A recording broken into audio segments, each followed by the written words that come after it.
we present Beowulf, an original adaptation, written and read for you by Jon Buckeridge.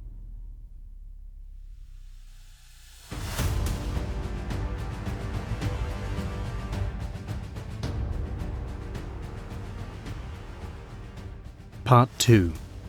Uncle. Beowulf peered around the dark and smoky hall. In the firelight he could see there were a dozen people hustling and bustling around, but from the sound of conversation there must be many more people that he could not see. Above his head, his mother and father exchanged a whisper he could not hear.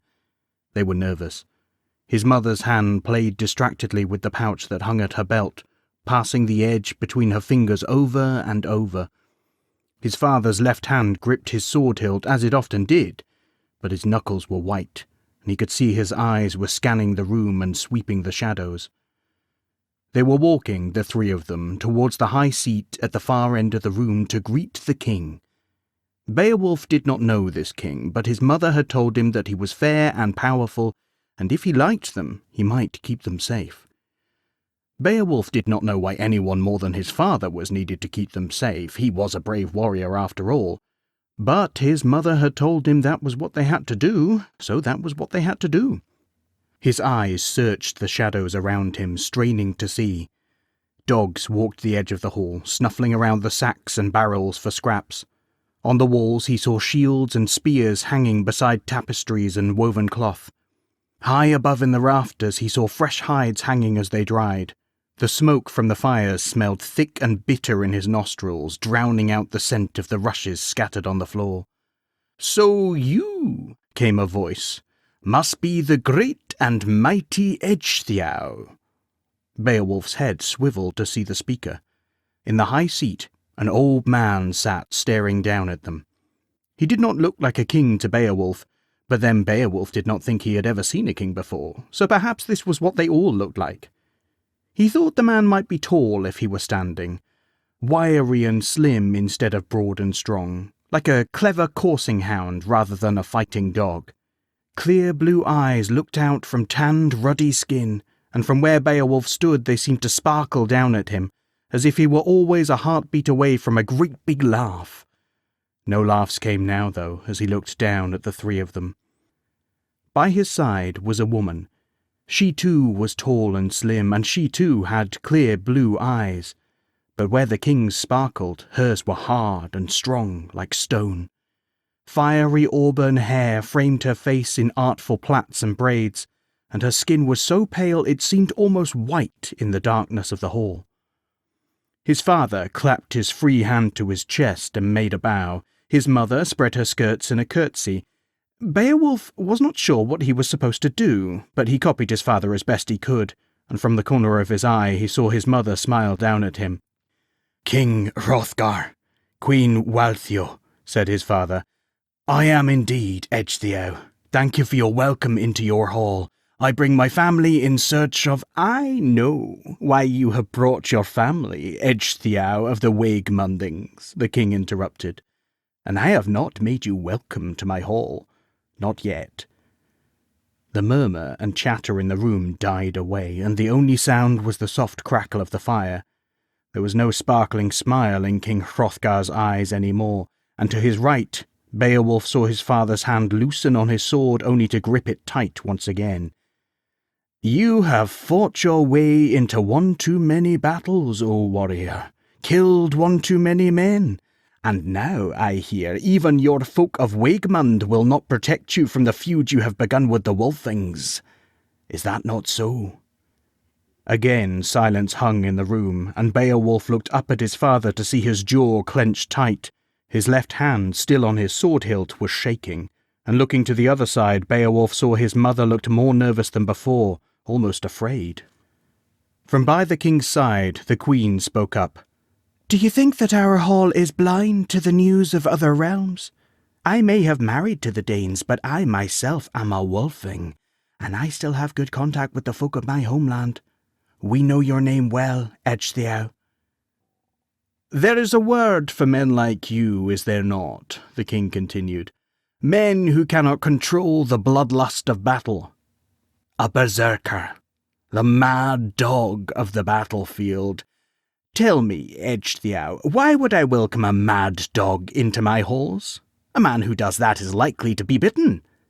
There is only one cure for a mad dog. Beowulf felt a hand on his shoulder and was pulled back towards his mother.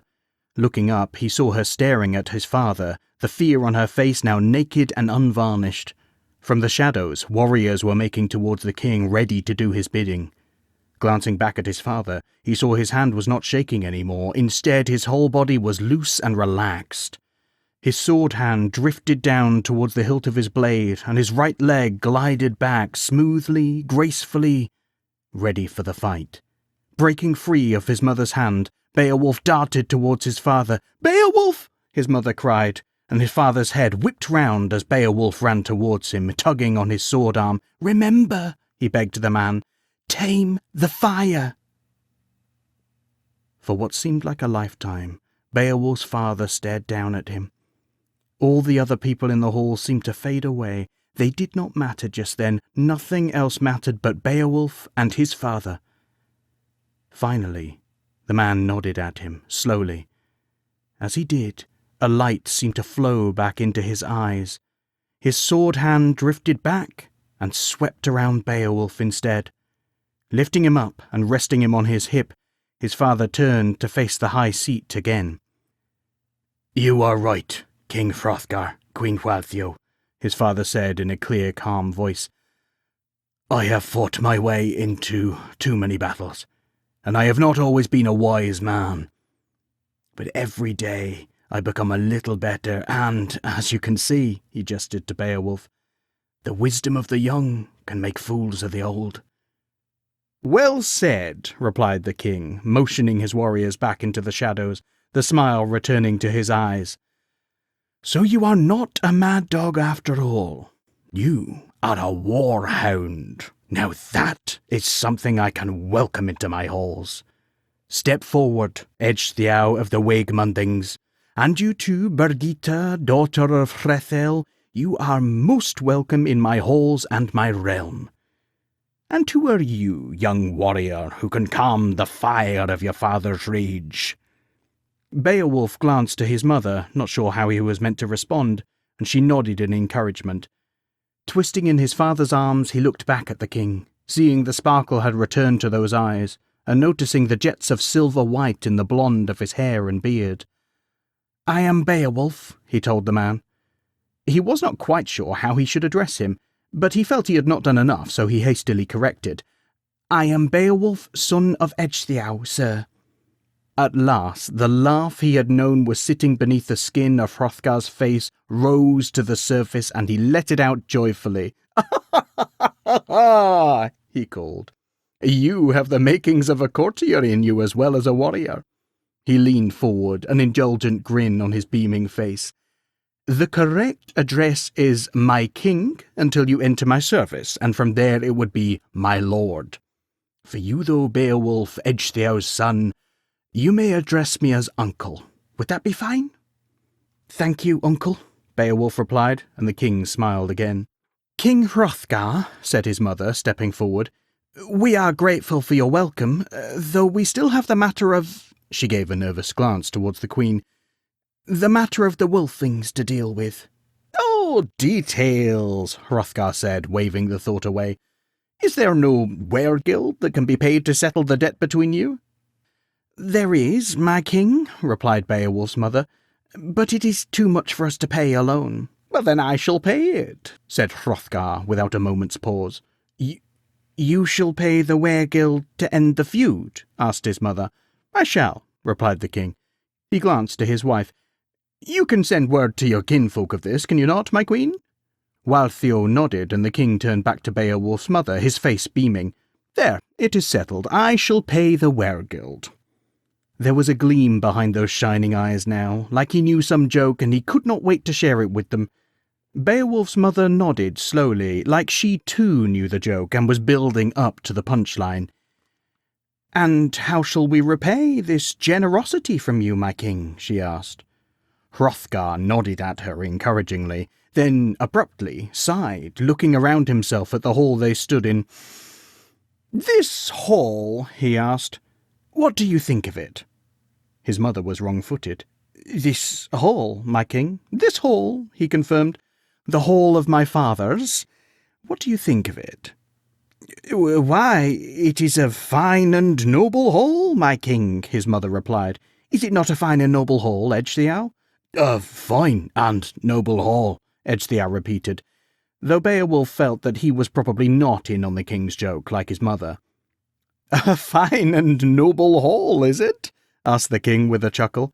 "Young Beowulf," said the old man, turning towards him, "you shall answer me honestly. What do you think of the hall of my fathers?"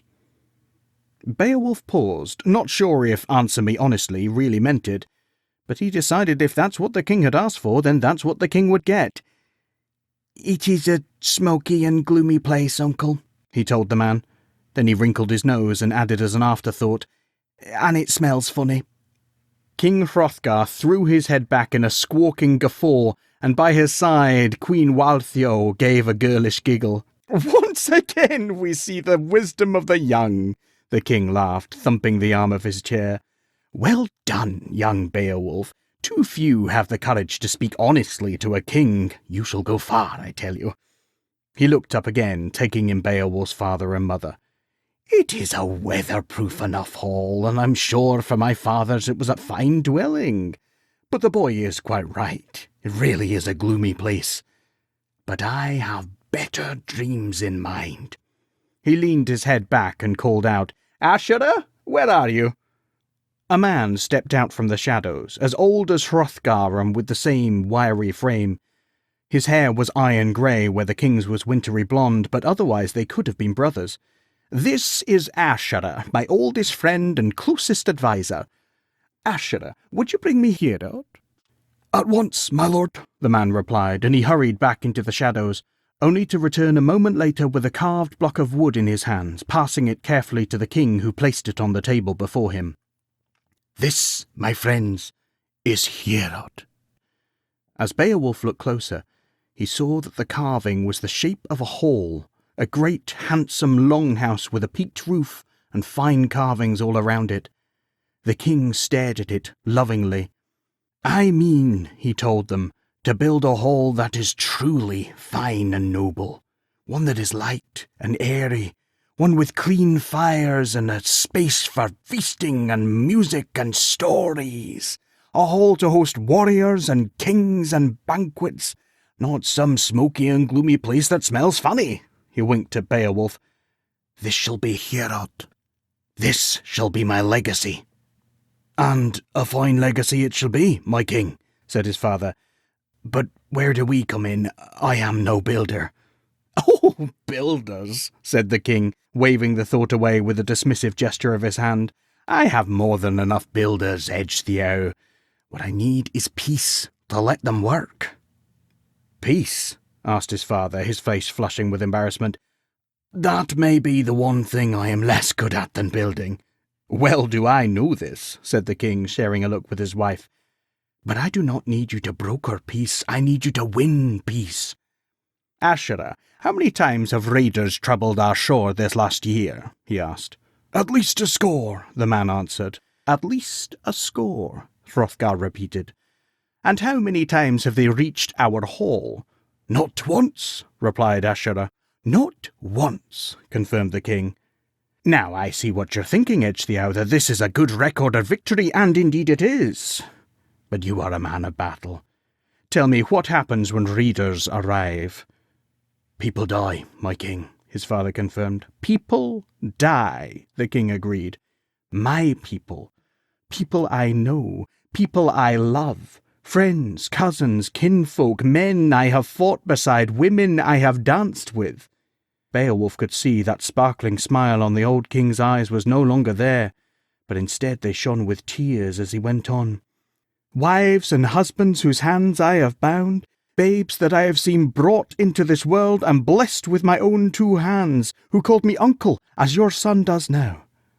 Once again the room had fallen silent, and all eyes were fixed on the king as he spoke. 20 times the raiders have come, and 20 times we have seen death and mourning and sadness. People who live in these times do not build great halls. They build grave barrows." His eyes locked on Beowulf's father. "But with you at their head, a proven warrior to lead them, one who could drive off the raiders and put such a fear in them that they will never set foot here again, then we might know peace. Stay here, Ecgtheow. Swear yourself to me. Let your wife and son be safe in my home. Train my warriors, lead them in battle, drive the raiders from our shores, and I will hold all debts between us paid." There was a long silence, the only sound the crackling of the fire. Beowulf's father looked at his mother. She did not show any outward sign of approval, but without words something passed from her clever green eyes to his dark ones, and he turned to the king. "I will do as you ask, my king," his father said, and he dropped to one knee before the high seat. "And I will swear myself to you, my lord."